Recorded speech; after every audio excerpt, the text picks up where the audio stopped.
把全军召回来。吹号！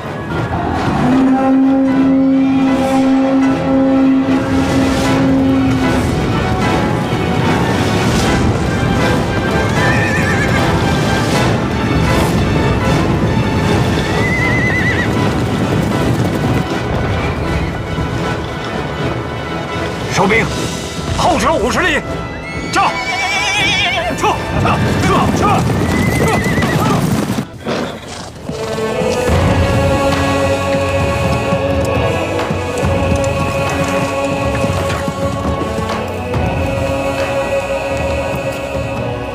义军为伍！义军为伍！义军为伍！将士们，今天我们在大明的军旗下，在日月山河的照耀下，将与敌军主力决一死战。我们脚下的这片土地，有自太宗皇帝起5次北征、3代将士泼洒的英雄血。此刻，他们就在天上看着我们呢。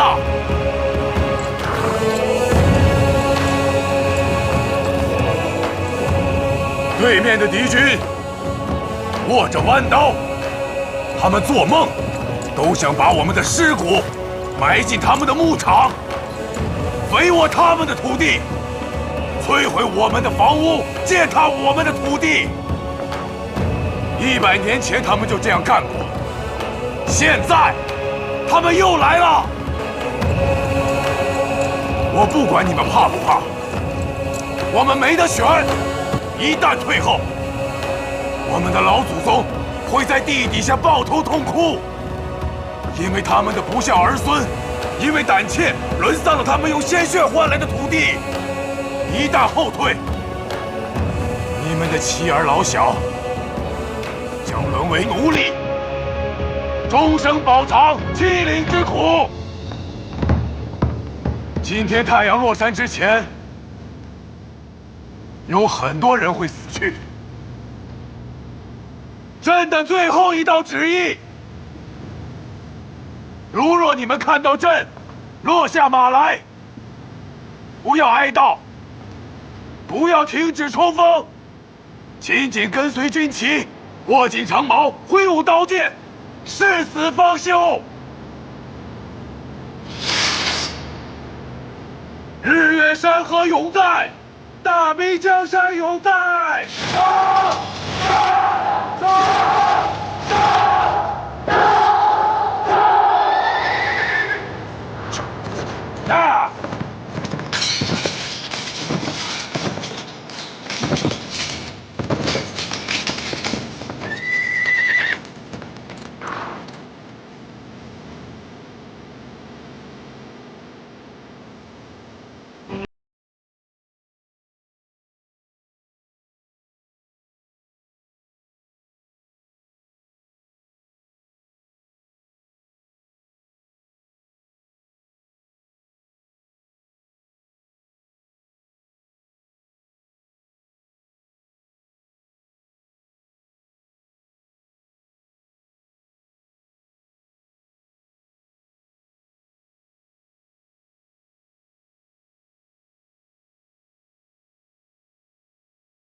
率领鞑靼部、布良哈部、阿鲁台部向大皇帝请降，望大皇帝恩准。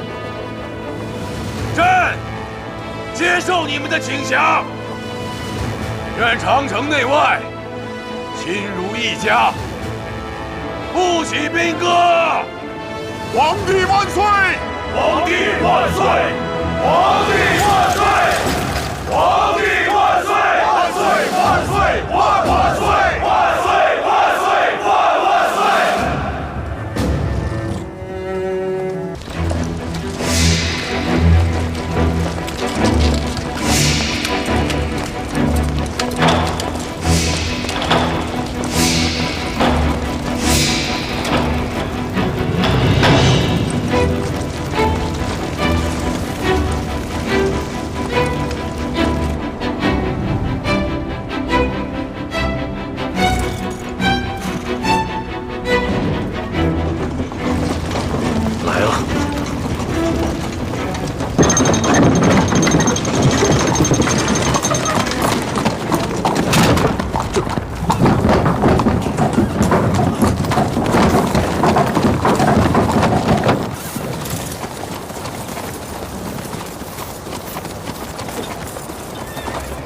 你就是瓦剌也先。太后给你回信了吗？太后说赵丹赔付，请你们带兵回去，否则今天咱们都死在这儿。说得对，愿意赔就好办，他还算识趣儿。走。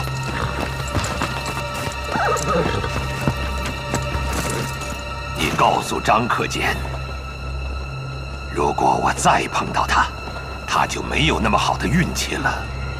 那颗脑袋先借给他用几天。这座城也是，借给他住住。为何？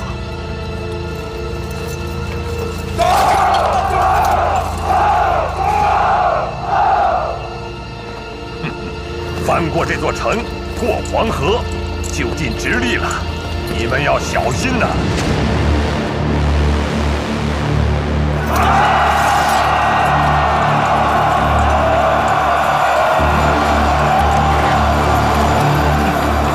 好好听听这个声音，越来越近了。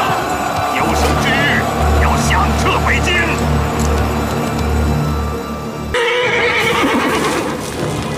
大兵来了！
末将陈文荣见驾。哎，快传，快传！皇上，不必行礼，你是忠臣，你有多少兵马？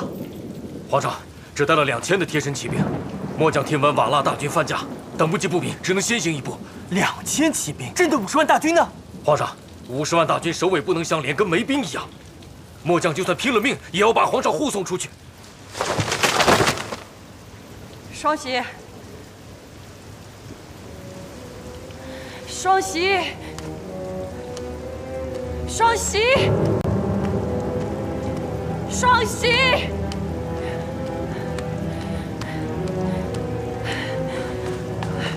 太后，太后，太后怎么了？有去吗？没有。太医说，太后心理消耗过大，不许晚上来传军报。太后，你知不知道，孩儿当时左手持刀，右手持剑，连杀了好几个瓦剌兵。这刘三喜四庆也是为了爹的宝车而坏了性命。 2车金银，一下子全没了。你现在就给孩儿调配人马，孩儿领着这就给你抢回来。仗都打不出来，还抢回来？那你们回来干什么？去抢啊！不是，孩儿这不是担心您跟皇上特意赶回来护驾的吗？好，你是想跟着爹逃命吧？你去哪儿可得带着孩儿，你这个时候不能丢下孩儿啊！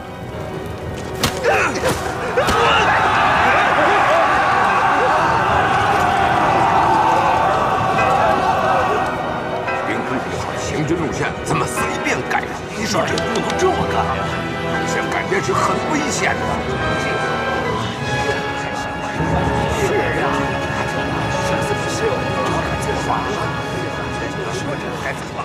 啊，怎么了？你是这么改？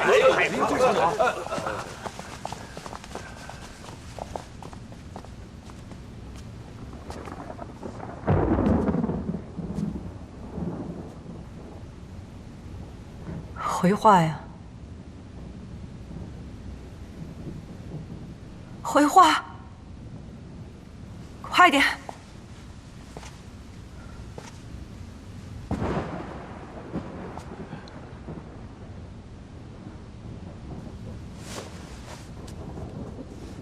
回太后，瓦剌也先奇袭我军。还有呢？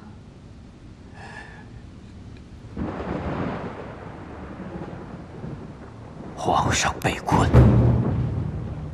太后，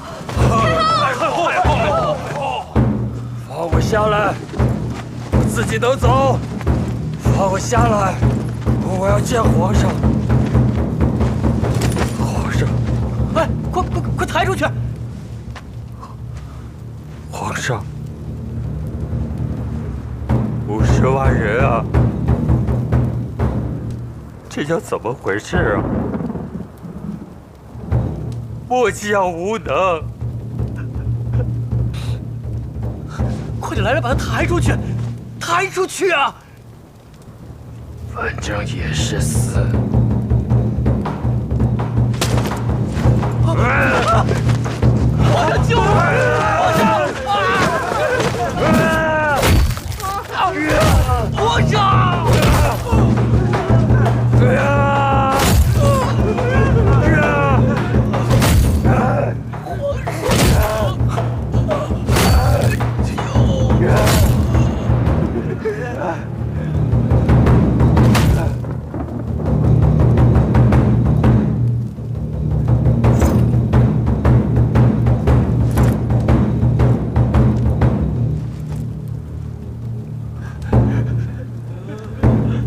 皇上，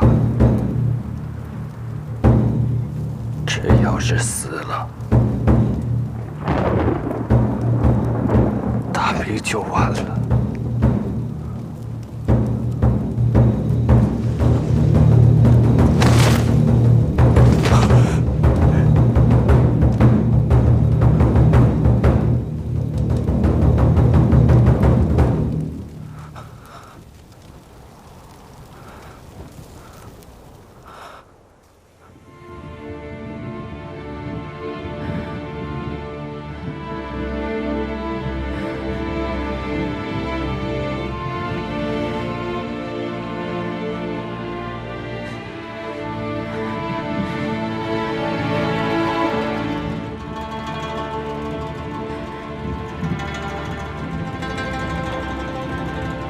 杨世军，臣在。快来！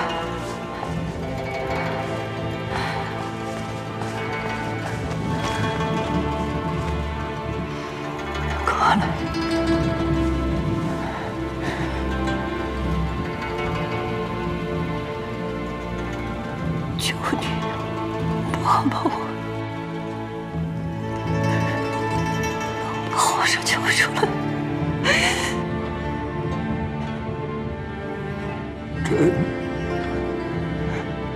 臣。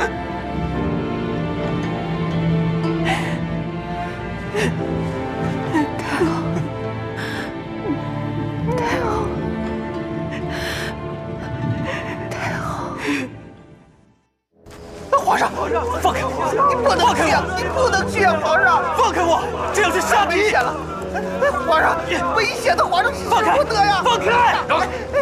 皇上，50万大军都没了，你还能怎样？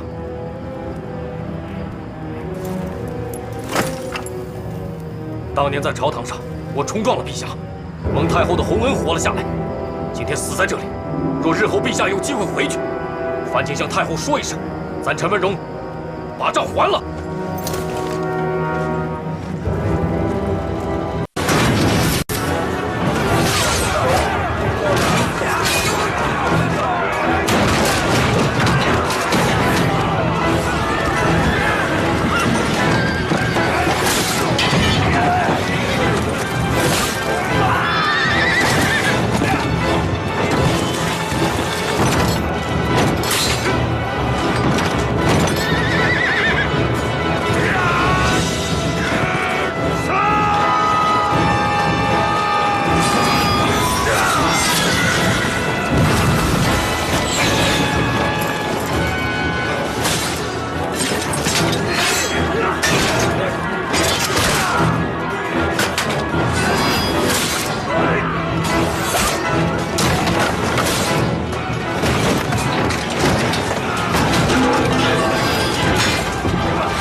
击破右军！报！已逼近荒庙！报！大同骑兵被围！报！大同主将陈文荣战死！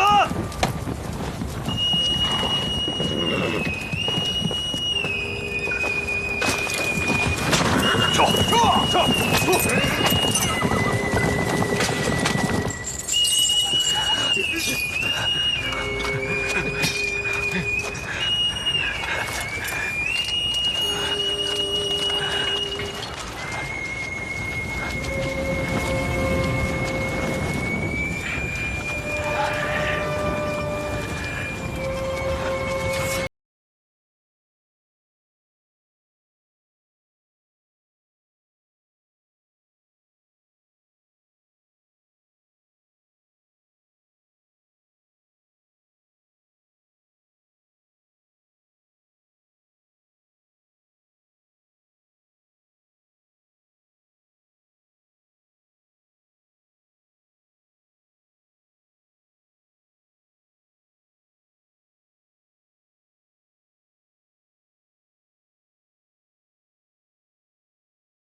800里下击，开门！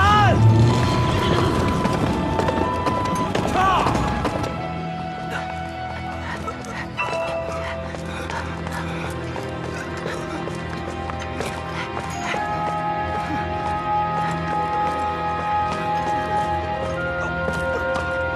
什么人，慌慌张张？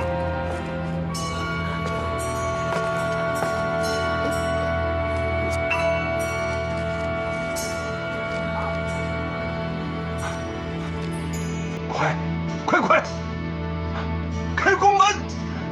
紧急军报！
龙的味道也是臭乎乎的。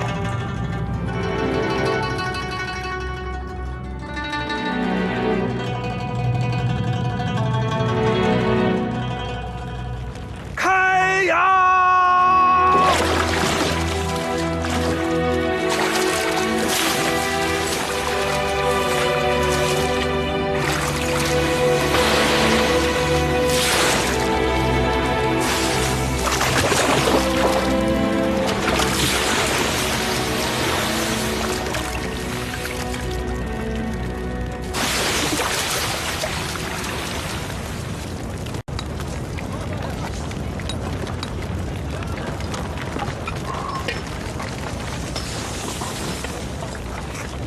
哎，你怎么不吃饭呢？搬石头搬到膝盖疼。年纪大了，筋骨血气都衰了。我也不知道你是哪的人，听我一句劝啊，你又不会偷奸耍滑，别玩命，慢慢干啊！圣人说要劳其筋骨。圣人啊，最爱胡说八道。你让他在这儿干一辈子试试。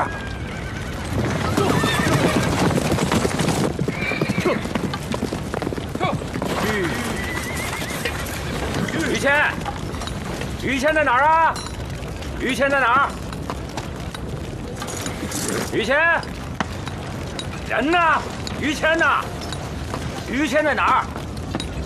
你们谁看见于谦了？大人，你们不是来杀我的吗？我们是来接大人的，请大人上马。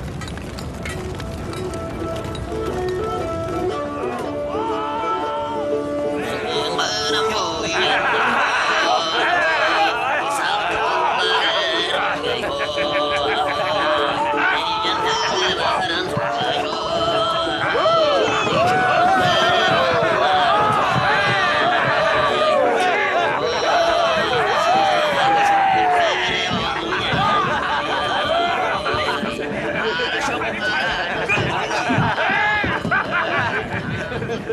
13个人，13套盔甲，13把马刀，也能再次席卷天下。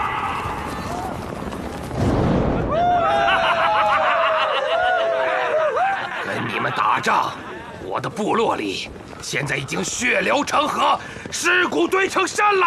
信不信我宰了你？大海，你还缺这么一只绵羊吗？啊，我们何必跟钱袋子过不去呢？看在钱的份上，今天我就饶你一回啊！好了好了。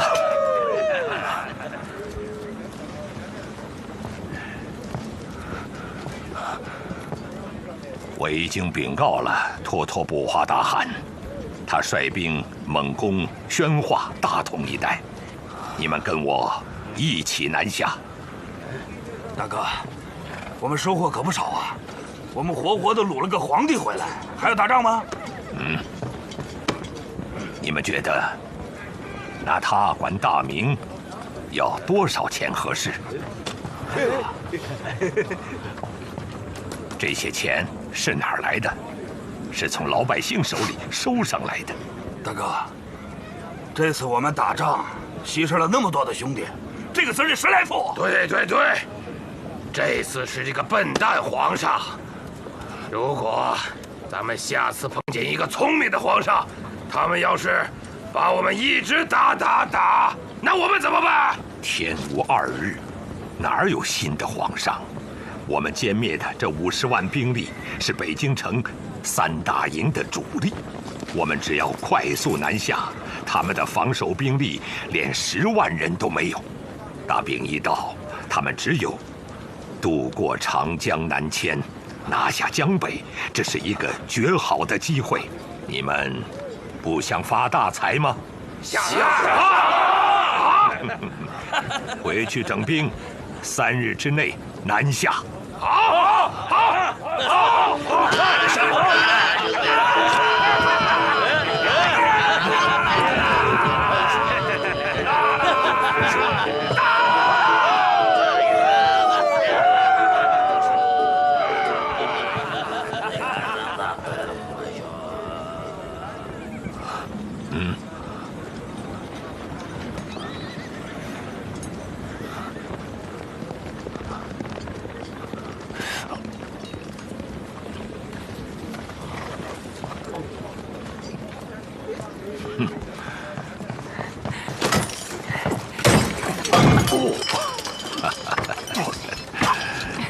大汗，我立了这么大的功，你怎么赏我啊？我们抢到了好几车的金银财宝，都是那个太监的，里面的首饰啊，美得要命，都给你。我不要，那些太啰嗦了。那你要什么？10匹好马，100个奴隶。可那些我都有啊。那你要什么呀？大汗，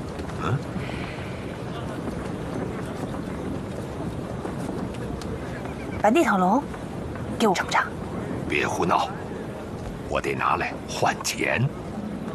大汗，你说话不算数啊！你不是答应过我的吗？哎，好了，你负责看押，好不好？别给弄丢了。好，大汗放心。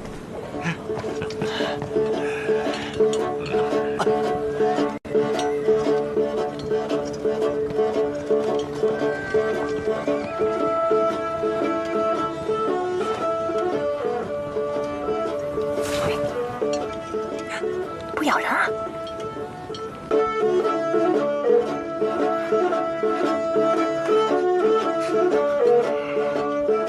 龙的味道还是臭烘烘的。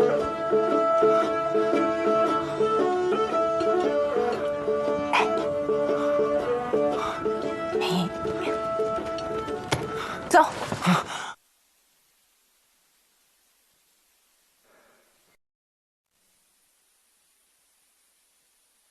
娘，娘，给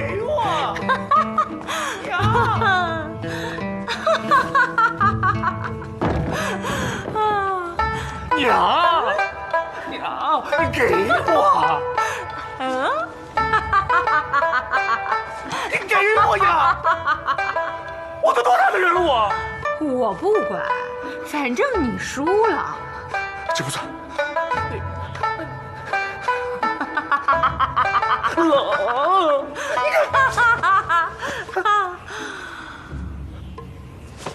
太好。姐姐，你今天多吃点儿，你好久没来了。好。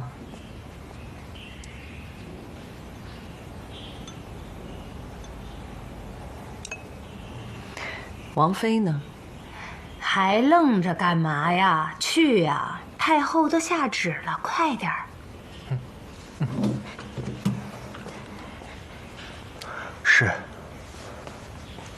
这孩子就像个车轱辘，你不推他吧，他不动；你一推他吧，他就叽里咕噜往前滚。不过我今天啊，赢了他3盘。要打30下屁股，我都记着呢。都像你这么赖。我当娘的赖2下怎么了？他爸是欠我几千下，我要噼里啪啦的打。姐姐快吃点儿。不过成王啊，他已经是大人了，你别当着太监们的面打，没的折了他的身份。你知道吗？我都脱了他裤子打屁股。我一边打还一边数呢。哦，来，慢点。哎呀，给皇太后请安，皇太后万福金安。哎，孩子也给您磕头。哟，你看我今天呐。出门出得急，都忘了带什么首饰过来了。这个呢，赏你。等战乱过去了，到我宫里来，好好挑几件。哦，谢皇太后恩典。这是怎么了？回皇太后的话，摔的。摔的。怎么摔的？什么摔的呀？他俩吵架。行了，你们下去吧。姐姐，再不吃饭，饭菜可就凉了。王妃，她要有什么做错了，你大可以说。你也要顾及成王的体面呢。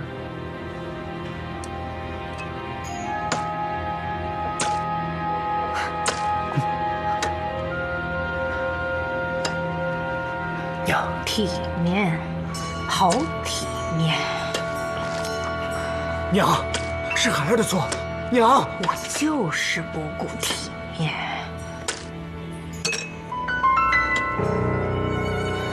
姐姐最体面。太后，太后，太后，我娘她就是这个样子。我回去一定好好说她。你照顾你娘很有孝心，很好。明日有大朝会，你务必来。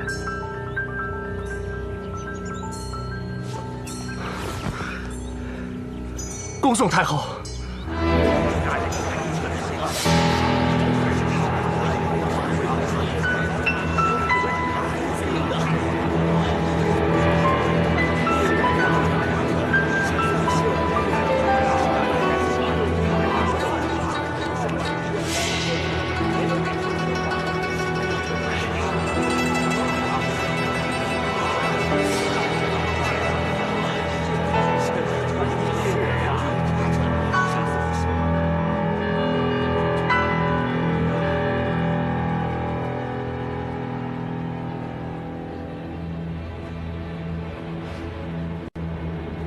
土木堡一战，大家还不知道战果吧？兵部的官员派人从土木堡回来，跟大家说说吧。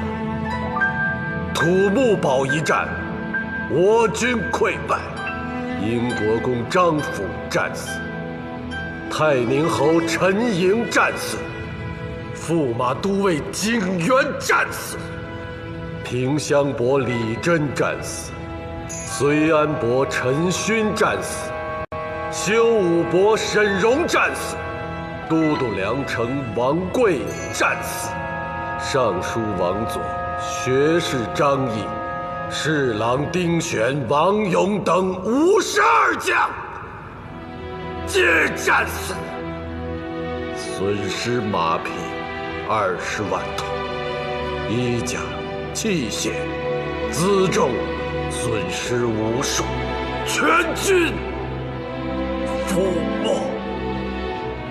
皇上蒙尘。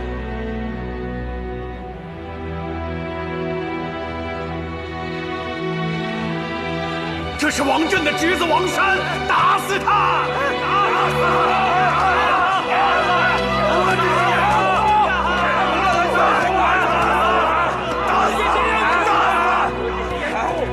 你们是在干什么？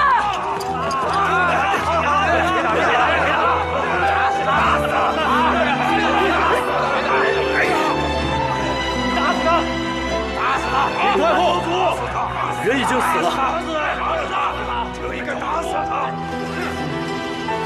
屠了他们，北京城能守得住吗？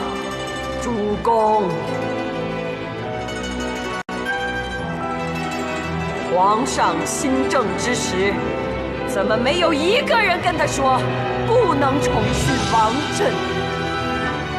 皇上要御驾亲征，除了于谦，没有一个人写过半个字的奏折来阻拦皇上。土木堡战败，太宗、宣宗苦苦经营的50万精锐一战尽丧。皇上蒙尘，你们有谁写过半个字，给过一个对策的？北京城9门大开，那是我下的旨。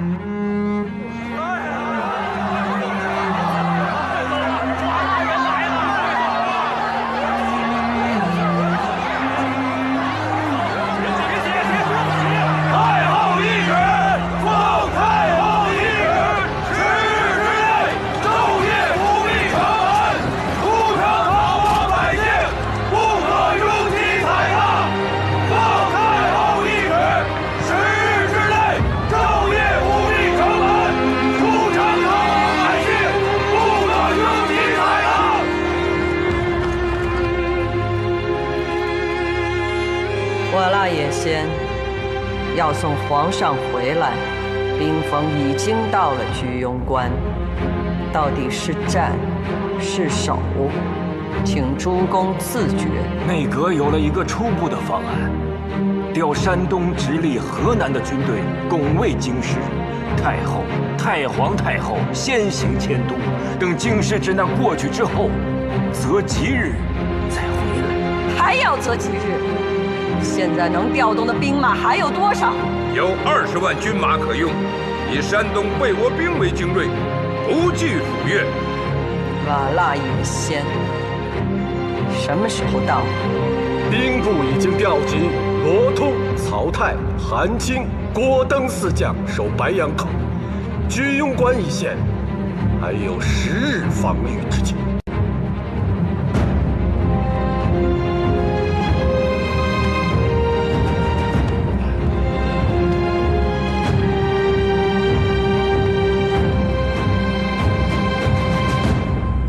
到现在都没有收到大明朝廷的回复。他们四处调兵，居庸关、白杨口一线放了2万人，强攻过去，死伤很大。你们看怎么办？把皇帝绑在杆子上，他们还敢射箭，还敢舞刀弄枪。刀剑没有眼睛，万一把他杀了，大明和我们死战，你们消耗得起吗？我们喀尔喀勇士只有6000人，要把这6000人带回去吗？伯颜大人说，守城的只有娘们和百姓。叶先呐，多虑了，那么多部族，30年不聚集一次，打到居庸关，撤了，岂不让人笑话？我觉得他说的特别有道理。攻进北京，我看也没问题。大明的兵力会逐渐集结过来。你们是想像过去一样抢掠一番，撤回到草原上去？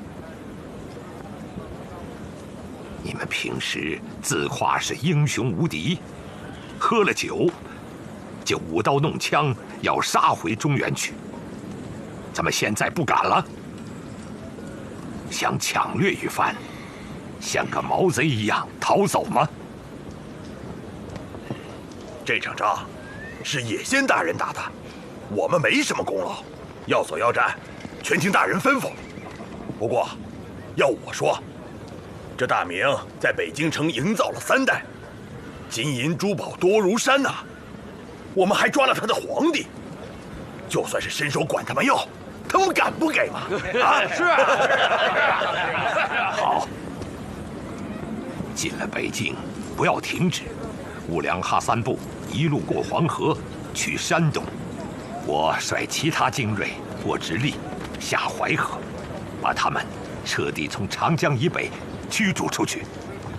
伯颜大人的兵进山西，肃清西北一带。是。江北一定入我手，大明轻易不敢过来奇袭。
是战是和，我们可以好好的议一议了。皇太后的意思是，眼下大敌当前，希望大家这次能认真筹划，知无不言，言无不尽。依臣看，瓦剌也先这一次倾巢而出，没有一点和的可能。那就是战。我看战也没有把握。3大营只剩下了个空架子，精锐已经在土木堡之战中消亡殆尽了。战不成，和又不成，莫非我们要束手就擒？臣宣德8年进士，翰林院侍讲徐有贞有话要讲。讲。臣7岁时得神仙教授星斗之学，近来臣夜晚仗剑，在屋顶观星，发现天象异常，荧惑入南斗。你讲明白些，出来说话。哼。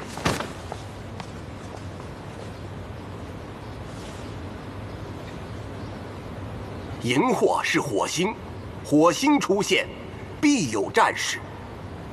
所以依臣之见，要速速南迁，以避祸事。胡说八道！天象示警，这是天意。妖言惑众，天下大事都靠天象。那太祖高皇帝不用起兵了。等着天象示警，等敌人自己完蛋得了。于大人不要激动，天象咱们可以不说，那么我请问一下于大人，3大营还有多少人留守？你敢担保能打赢吗？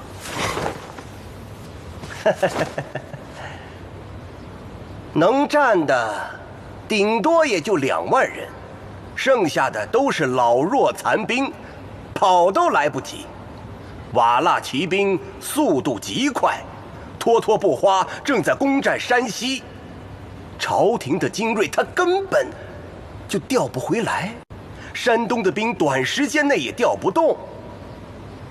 假如脱脱不花入关，不超10日就能到北京。我请问一下于大人，你那几万人能顶得住人家60万吗？难不成你是要我们这些人集体当俘虏，你们才高兴吗？啊？哼！京师是国本，一动大势去。宋朝南迁的教训还不够深刻吗？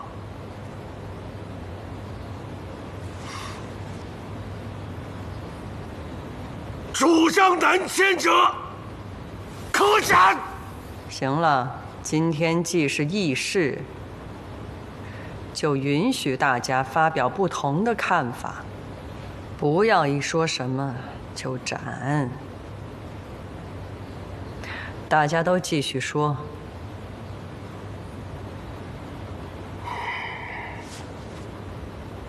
儿臣以为，于大人所言有一定道理。京师是国本，京师在，山东和江苏的兵会快速来勤王。倘若我们全部南迁，长江以北就一落千丈。到时候失守的就不只是京师。成王此言差矣。倘若北京要是真失守，皇家将无一脉留存，那才是失了国本。现在不南迁，大明就要没了。一旦退往江南，江北之地的百姓尽成奴隶，几千万的黎民百姓，皇太后，你舍得丢下吗？这是战争，圣人的话说的是漂亮，但真要信了，那是要害死人的。于大人，皇太后，于谦是皇上最恨的妄言之臣，臣建议把他杀了祭旗，给皇上出口气。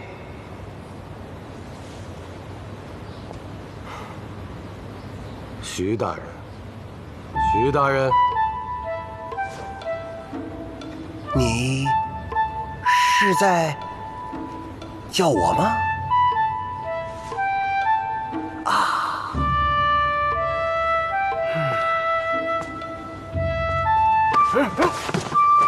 你要干什么？你的胡子怎么没了？哎呀！你不是夜观天象吗？干什么，大人？你怎么没观出你的干爹王振死在太后了呢？他打我！哎呀！哎呀！干什么，大人？太后他打我！哎先，打够了吧？3位阁老，说说吧。好，太后，朝廷可以南迁，部队需留下抗战，但可是这样的话，就怕部队的士气会衰落。咱们早早撤了，部队知道京中无主，斗志低沉，到那时候恐怕会被瓦剌人白白包了饺子。太后，臣也是这个意思。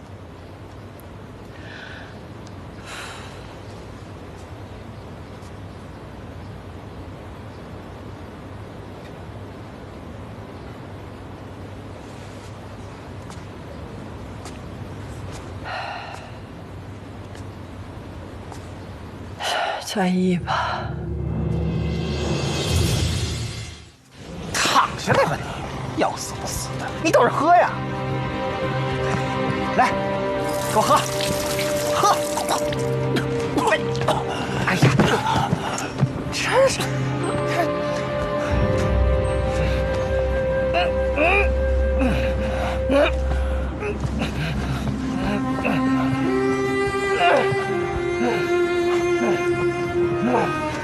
累死老子了，还喷我！你还……哎呀，皇上，您不能死啊，皇上！您要是死了，奴婢们的脑袋就没了，对吧？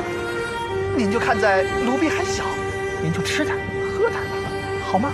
啊，来，喝点，喝点啊！哎，这就对了嘛，皇上，您啊一准能回北京城登基，到时候别忘了奴婢我的好处。来，再喝一口。哎，对。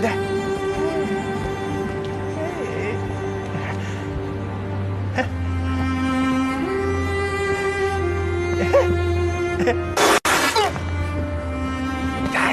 我的妈呀！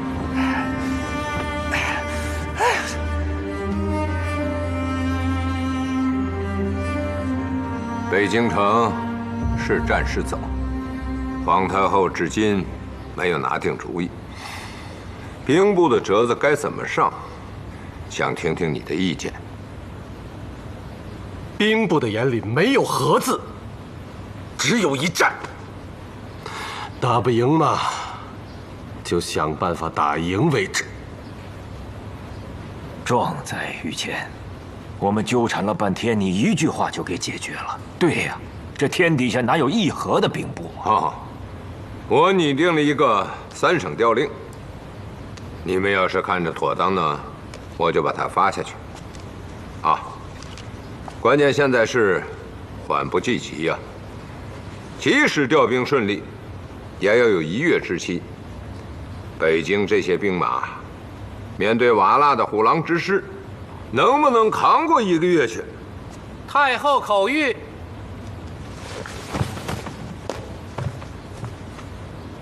传于谦大人随旨见驾。为太后内眷，移内阁迁都事。为迁都调兵护卫事。为迁都3略事。为迁都6部随行事。于谦呢？来了吗？我去看一眼。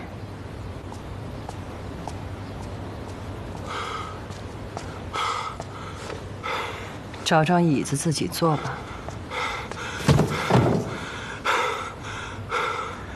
3省的兵怎么样？回太后，3省遣兵的特使全出去了，大军一动，要做足够的准备，粮草、器械、拔营，最快的山东兵也要25日才能到京。白杨口还能守多久？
到了没有？没有。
他们还要再回来！100年了，敌人又跨过长城，窥测中原。你们的子女在这里，你们的土地在这里，你们的父母兄弟在这里，你们的祖先也埋在这里，我们已经没有退路了。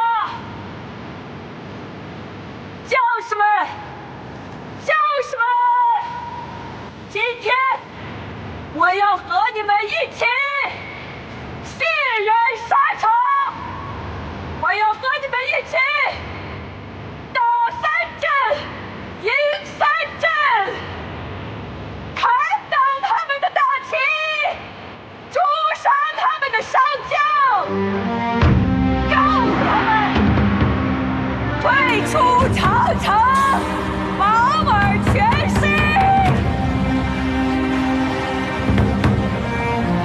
以军为伍，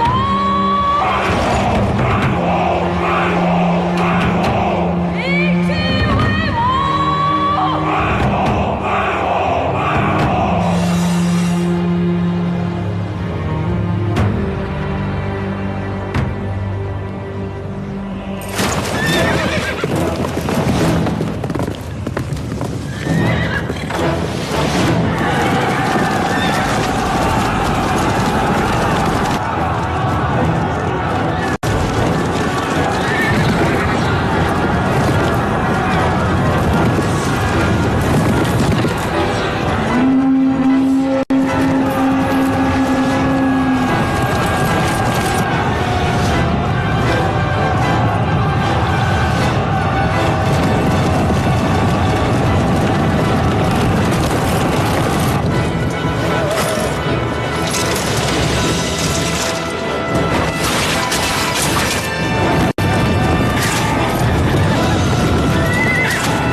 带走。是。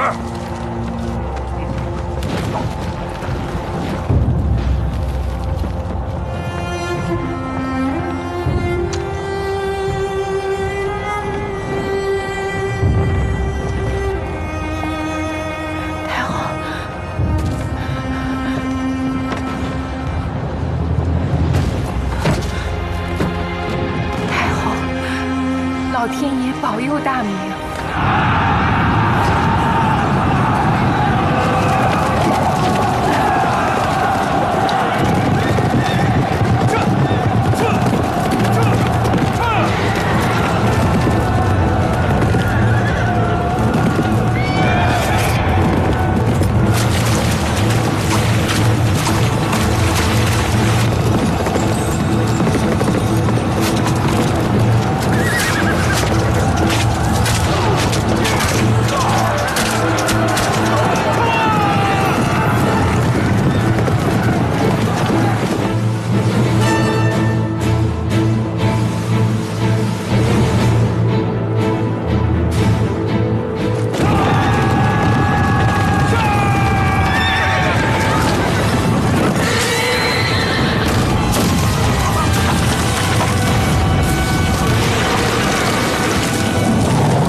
！400个兄弟能够站起来，我韩青死了没有关系，可这白羊口就完了。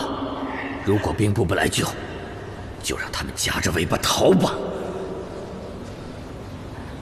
没有兵去救吗？野先不是攻不下来，60万骑兵，踏也踏平了。他是想看看京师还有多少兵力。那个地方，我们放上多少就死多少。等到京师的兵打完了，也先派支小队来，北京城就没了。北京守城的军队到底还有多少兵力？2万。2万。我把通州的粮食也全运进城里，粮草可以用3年。北京城墙高，城防险，守卫半年以上是没有问题的。等这3省的兵过来，困局可以慢慢打开。现下我们只是苦撑待变。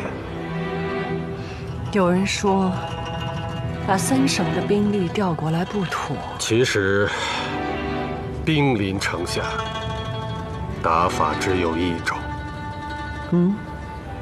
死战。死战能守得住吗？臣也不敢说。臣也澄清，皇太后和太皇太后，以及主内阁大臣先行迁都至南京，这样兵部用兵会更灵活些。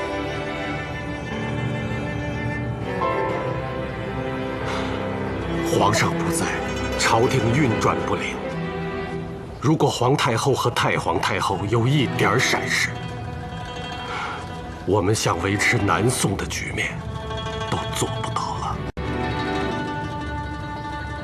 是吗？也先带着皇上直扑北京，伯颜在山西苦战，他们兵分2路，把能战之士都带来了。臣看他们是不想回去了，请皇太后早日决断。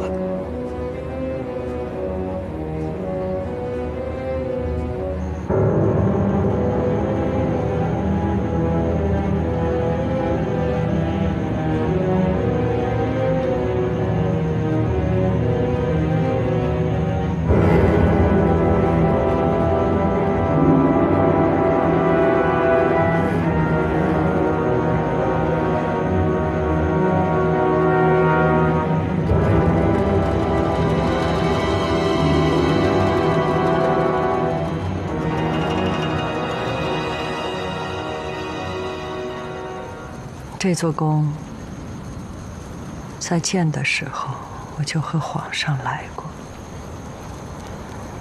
你信不信？我闭着眼睛也能从这儿走出去。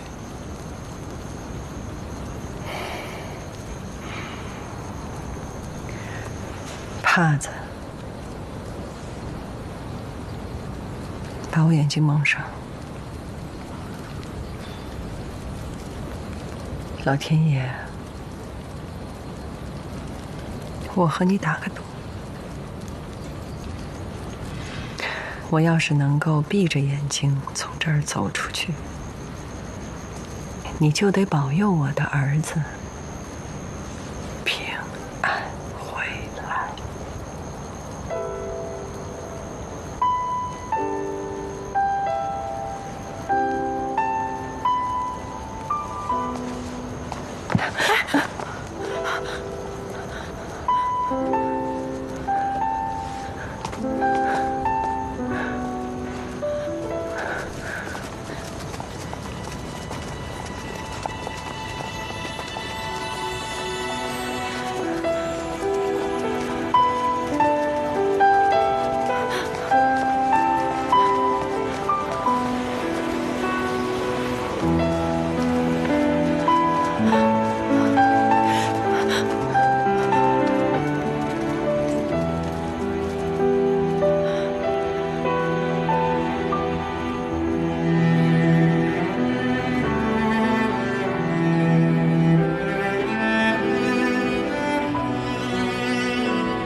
皇上有消息了吗？有了。大元太师瓦剌也先号称精兵60万，要护送他回来。这会儿正在白羊口血战，大臣们说要迁都避其锋芒。您先把身体养好，这回是真的得要过长江了。我不去。我不会走的，这是我家的城，瓦剌兵要是来了，我就死给他们看。你和他一起已经把你儿子的城都快弄丢了。北京城现在只有2万士兵，瓦剌骑兵一个冲锋就全都没了。没了就没了。你想到北地为奴吗？我怕你死都不敢见他。皇上要出兵的那天晚上，我梦见先帝了。他就站在我的榻前，依依不舍地看着我。我还以为他是难过，他早就知道。和他说，他还不听话。他知道国家要蒙难，他是想阻止我。我真傻，我怎么就没有猜到呢？我昏了头了！就算你说的是是对的。你也不能这么说我，我是你长辈，你要原谅我。我知道我错了，但是你要原谅我。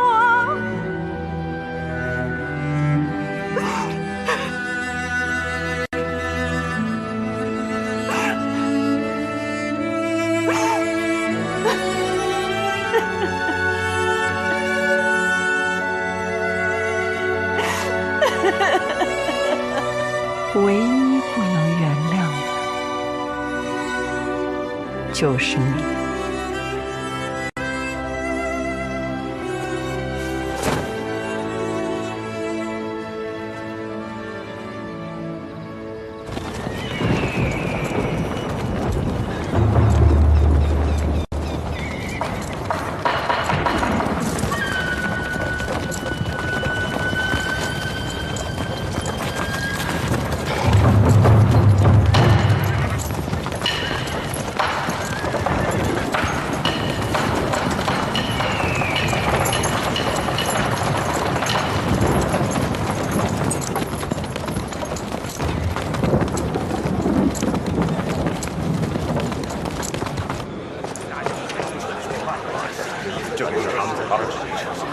千秋，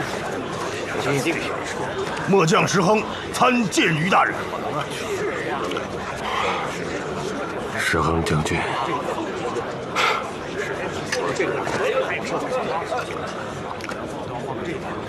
你的主将推荐你去山东救援，你有把握吗？末将定当勉力为之。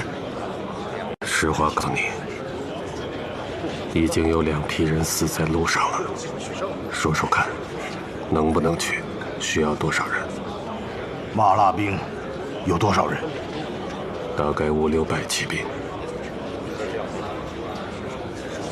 末将在军营当中有10几个结义兄弟，都是武艺高强之人。不要其他，算上末将就这13人。目标还小，昼伏夜行，3日内必能到达。来，到里屋去，把你们13个人的名字写下来，给你许功。你要活着回来，升你做主将。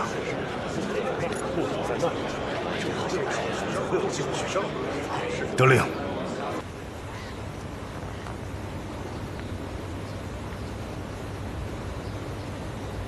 南迁的事，再不定就来不及了。你们说，该怎么办？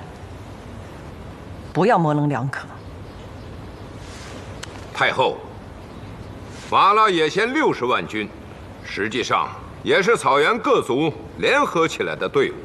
我们现在虽然只有2万人的战斗力，但搜罗老弱病残，实际也能有10万人。我们的抵抗只要能够撑到山东、江苏的兵到，瓦剌的兵可退。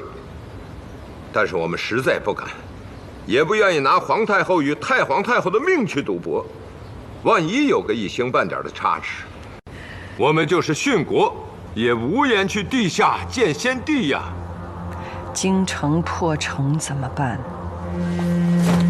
臣等甘愿服毒殉国。太后，我大明不是南宋，山东、江苏的兵一定能够打退瓦剌野先。京郊老百姓还有多少人没有及时撤出？还有几10万人。一旦破城，那几10万老百姓和城里的是不是就没有户了？是啊，工匠会被带走，女人被侮辱，其他人都会死，这是战争的代价。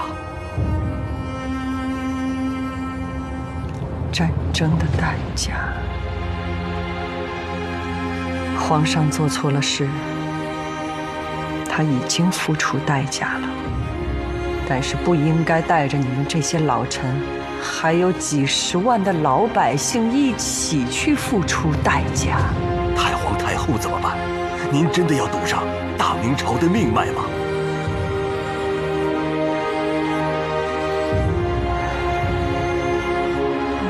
该怎么办？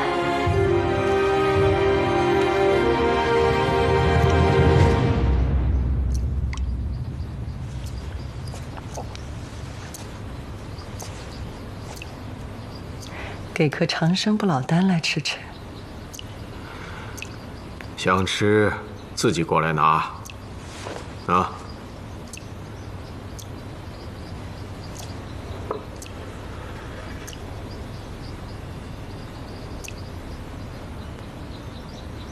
你真的会炼丹吗？我怎么从来没有听你说过？你下旨让御前司的把我安排在宫里，你觉得他们能把我安排在哪儿啊？穿这身衣服，可不就是司其职，受此礼吗？好香啊！这是什么丹？长生不老丹。 黄金、珍珠、地精、水银炼成，你只要服下了，3、9严寒，穿件单衣你都能出汗。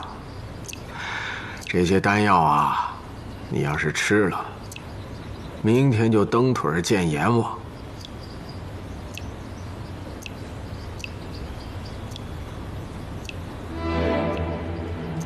你干什么？吐出来！吐出来！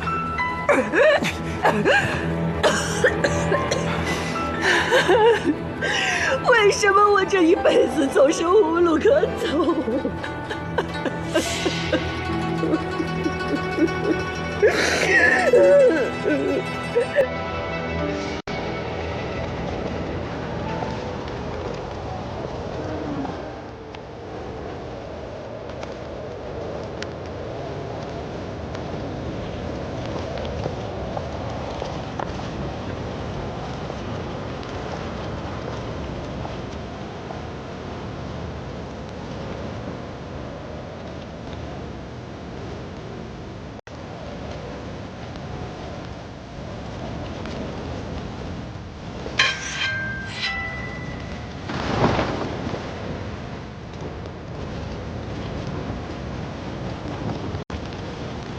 长生天保佑，我们又进来了。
太后，不走了。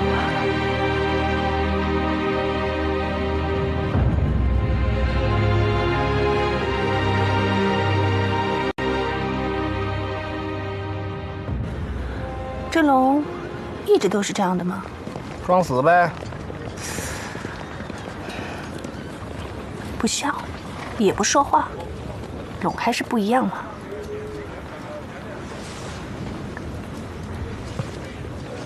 哎，我给你讲个笑话，我看看你是不是真被吓傻了。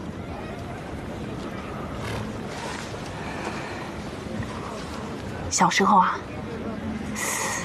我问大海：“大海，我们为什么要抢别人啊？”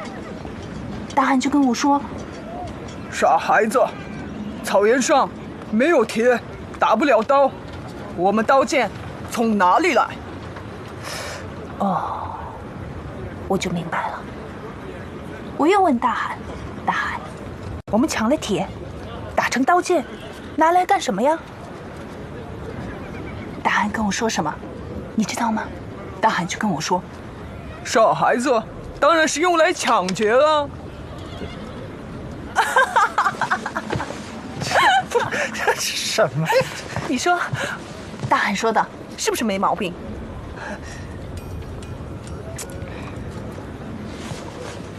哎呀，他装的。哎呦，嘿，哎呀！各宫所有女眷，太皇太后、太妃，旁支各系，会合6部官员，明天一早启程，从永定门出北京，由军队护送至南京。下去吧。是。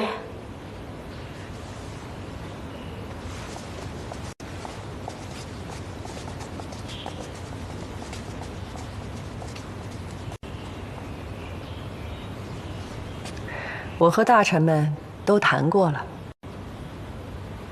我不能不留在北京，我要抵抗。朝廷一旦都走了，士兵们就心无斗志了。真的破城了，我必定服毒自尽。朝廷还有些事儿，我得跟你多说2句。国赖长君，你和襄王是最年长的，是年龄最大的。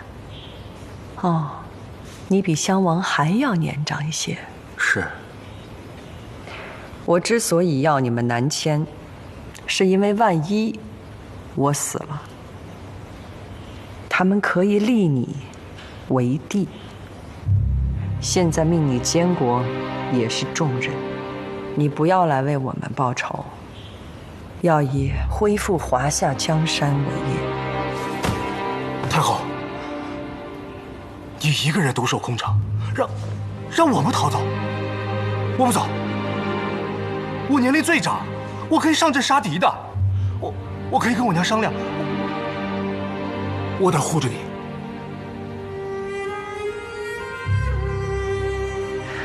你的心意我都明白，不过你娘是不会答应的。你就好好孝顺你娘吧，那也是为国尽忠。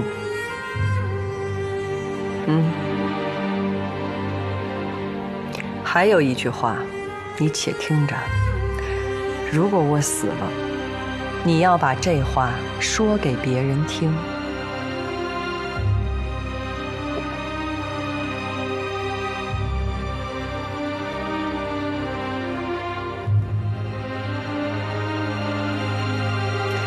我这些年来对你娘不够好。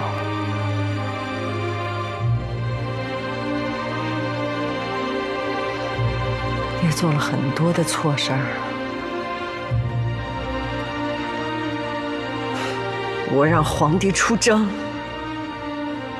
就是个错误。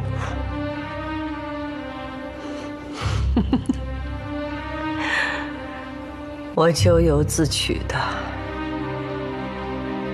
若有后人，为大明的皇帝，一定要恢复我们中原的江山，去拯救我们的百姓。若不思进取，让我们的大明江山沦为南宋，我必变为厉鬼，绝对不会放过他。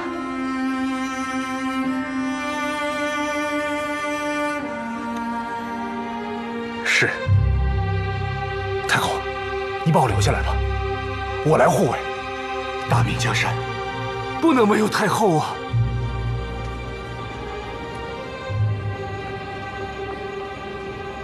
太后传诏，瓦剌使者觐见。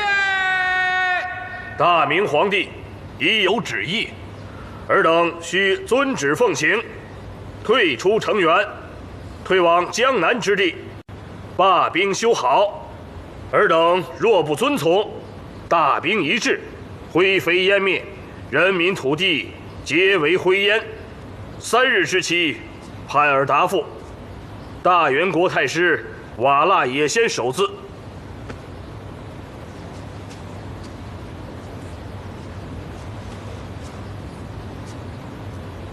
尊使辛苦，赐酒食。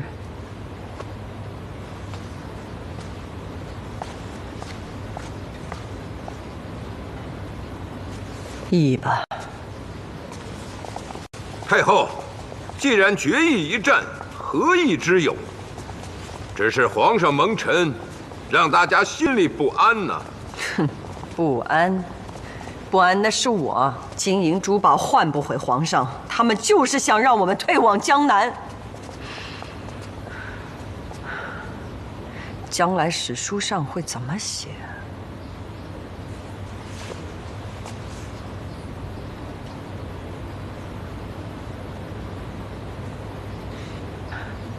给瓦剌也先写封回信吧，让使者带回去。回太后，早就备好了，请太后过目。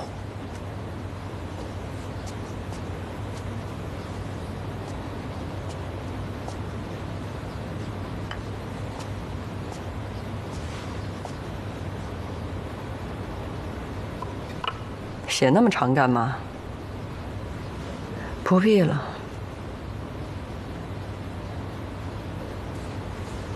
就这么写，退出长城，保尔全尸。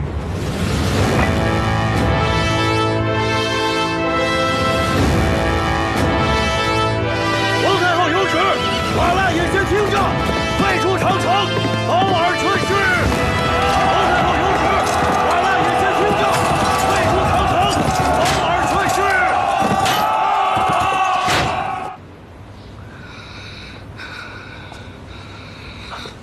娘，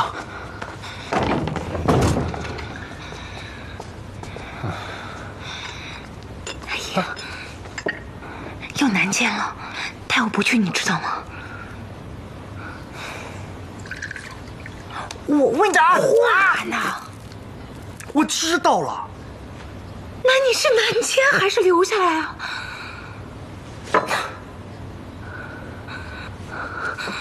哎。他让南迁，你吓死我了！你这孩子，太好了！太后都说了，一旦破城，他就服毒自尽。那太好了，我得求菩萨保佑，赶紧让瓦剌兵攻进来。娘，你怎么才这么说话？你这不是拿国家的事开玩笑吗？他给你灌什么迷魂汤了？他给你什么东西了？啊！你现在都开始帮他说话了？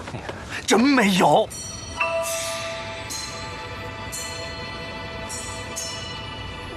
哼！大了，想做点事情，现在不是时候。月儿，你现在最重要的是要好好活着。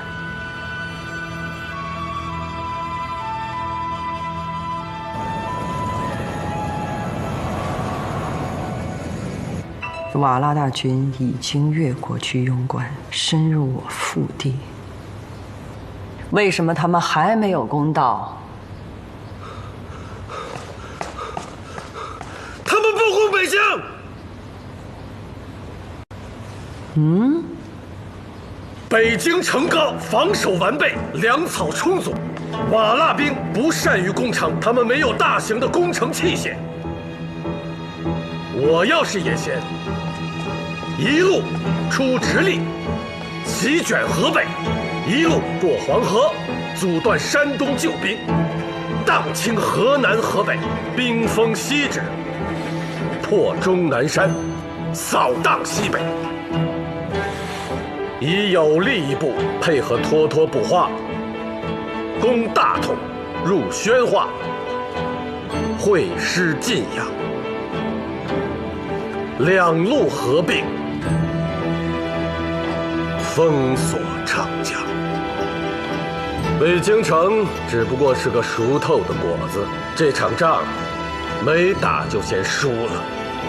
那就打，大军全部开出9城门外，列阵迎敌。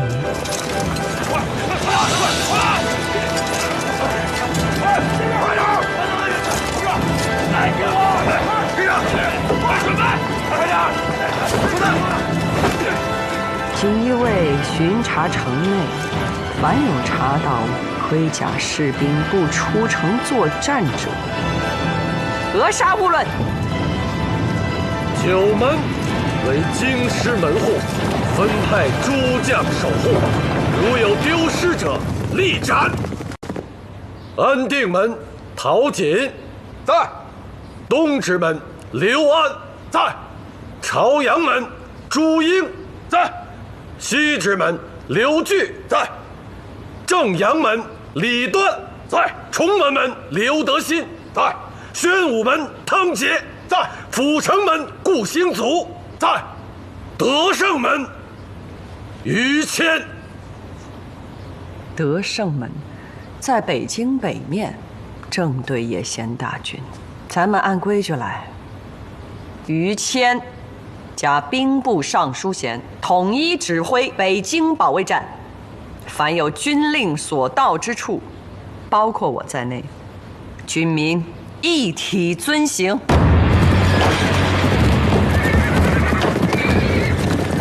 战端一开，其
跟你娘走了吗？怎么又折回来了？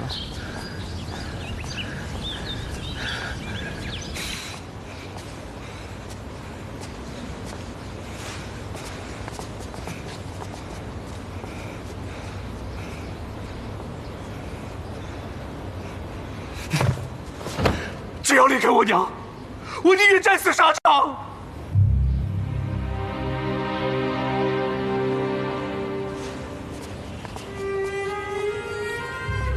你娘是做了什么对不起你的事情了？你胆敢跟我说这样的话？太后，我不是我娘的小玩意儿，我是朱家的子孙。虽然我娘跟你有过节，但是请你网开一面，让我去做一个工兵。我建设的很好，我马骑的也很好，哪怕战死在沙场，我也有脸见祖宗啊！你真的不怕死？我有儿子，我不怕死。普通百姓死了，朝廷尚且抚恤。倘若我真的战死了，我相信太后一定不会让我的儿子流离失所。望太后恩准。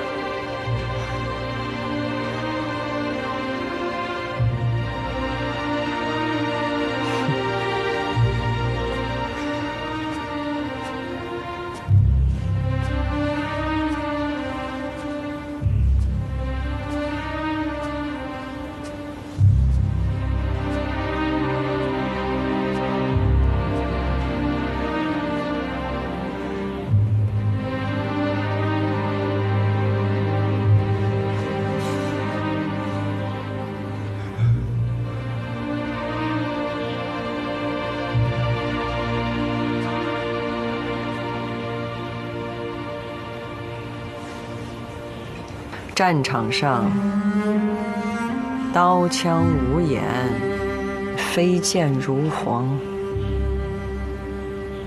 他们是不会知道你是什么龙子龙孙的。我要你活着，对国家有大用处。唉。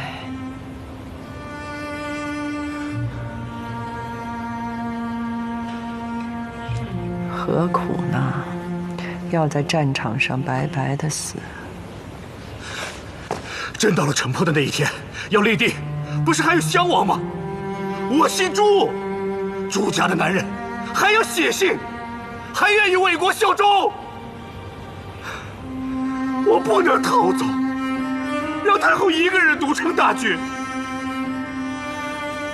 倘若大明朝真的要亡，我愿意做第一个殉国的。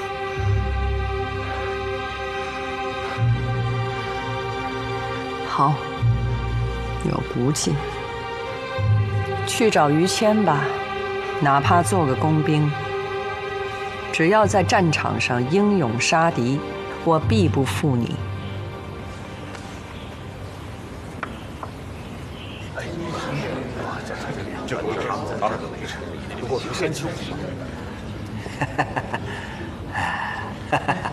哎呀，各位都忙着呢啊，辛苦辛苦。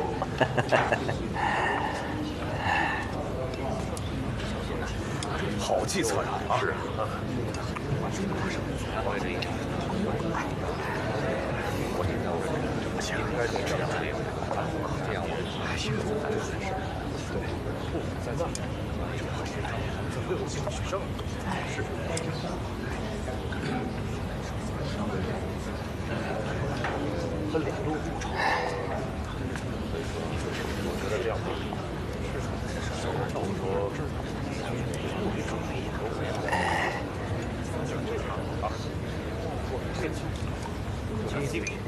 杨阁老，哦，徐有贞大人，你怎么还没走啊？阁老大人，学生就是为此事来求您来了。您知道，一旦我去了南京，就再也回不来了。礼部把我派到南京，他不是让我避祸，是让我做官呐。做官不好吗？哼！北京城现在兵荒马乱的，去那儿吃口安稳饭，很多人都求之不得呢。哎，阁老啊，您知道南京它是陪都，把我配发到南京，您说这跟充军有什么两样？阁老，还得求您多多帮忙，要不然我想进步都没有机会啊。你的意思是，南京留守的都是充军？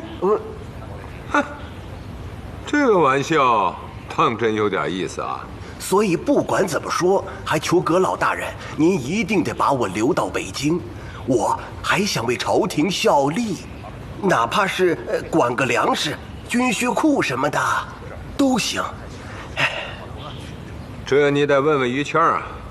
太后加他兵部尚书衔，命他总指挥北京这一战。我们这些老家伙都得遵命行事啊。这于谦过去他都要杀我，您说他能用我吗？徐大人啊，不知道你现在的天象学问精进到哪一步？你四处游说，朝中有很多人都信你。现在太后决议要和瓦剌也先在北京城下碰一碰。我说于谦不愿意用你，他是不敢用你啊。万一你发现什么星象又有了什么异常，岂不扰乱了军心啊？我看啊，你还是老老实实回南吧。每年虽然俸禄不多，足可生活。不是我，这。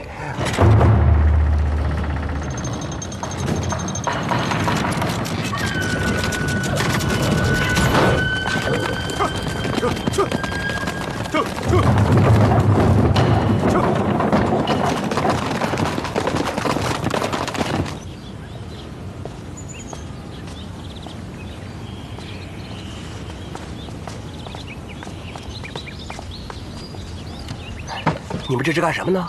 爹，我娘说要举家南迁，全搬走，她在屋里收拾呢。我不告诉你们，我不走了。我以为你们娘俩早上就走了，现在城门都封上了，想出都出不去了。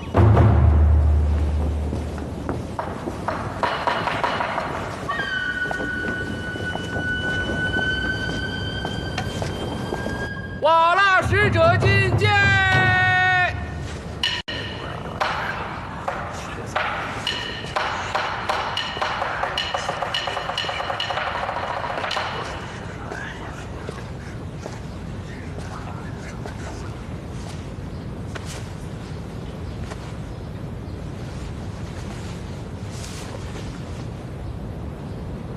为大元，脱脱不花大汗16年。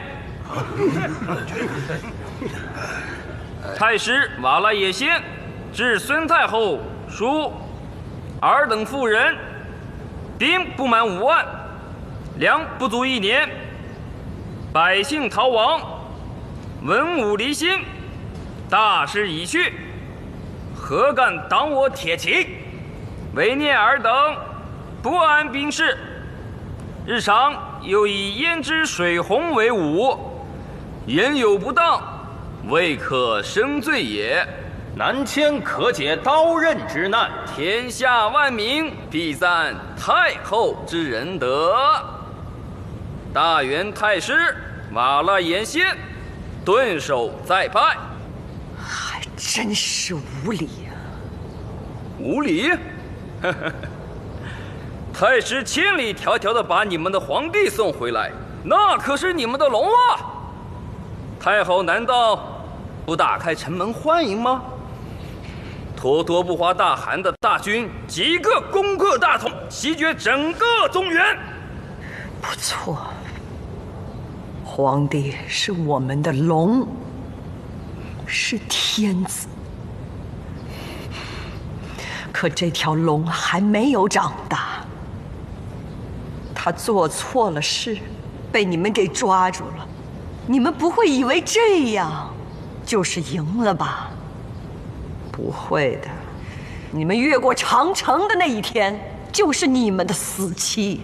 哦，北京城下有虎豹旌旗宫里有龙子龙孙，山东河北有100万大军，中原有刀枪剑戟，有锦绣文章，有千年文脉，有礼法，还有传之不绝的文明典章。我是大明的太后，我是皇帝的母亲。你们拿着2把破刀，骑着马越过长城，就想来侮辱天子的母亲。这是大明的耻辱。你们永远都不会知道天子一怒是什么样的景象。回去告诉野仙，我不是他的朋友。不过，如果他想做这辈子最大的噩梦，就让他到北京来。我们已经准备好了500门红衣大炮，还有上万枚会开花的炸弹。告诉他，来吧！我会看着他痛哭流涕，我会看着他生不如死，生不如死。告诉他，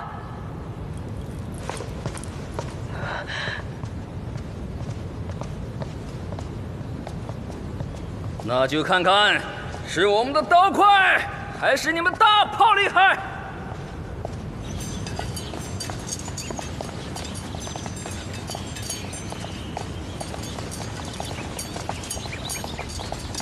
看什么看？跪下！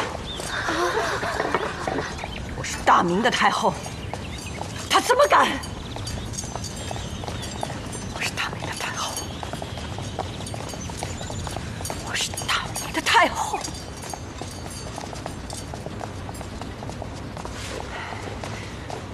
太后，你怎么在这儿？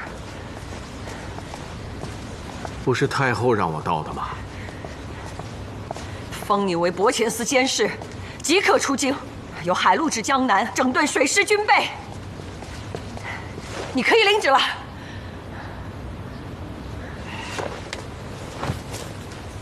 太后洪恩。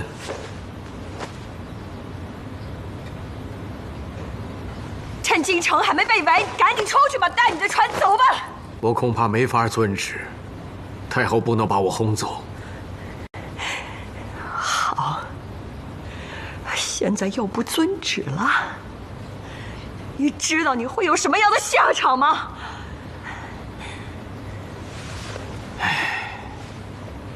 你又不是傻子，为什么一直说傻话？我是大明的太后，你……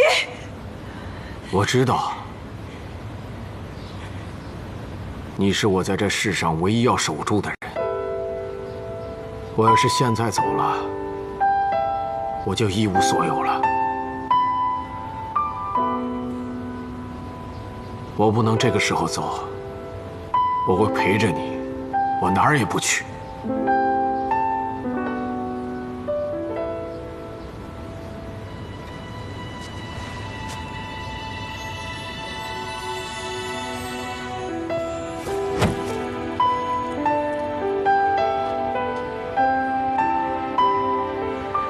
你真傻。